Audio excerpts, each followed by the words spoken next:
तो hello friends, तो हम लोग आ चुका हूँ कलर करने के लिए, आरटीवी कोडिंग करने के लिए सोलर के लाइन में।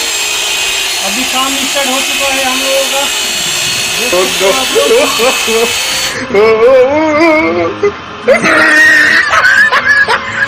और माल भी निकल के चला गया, डैमेज हो गया, ये निकल गया है।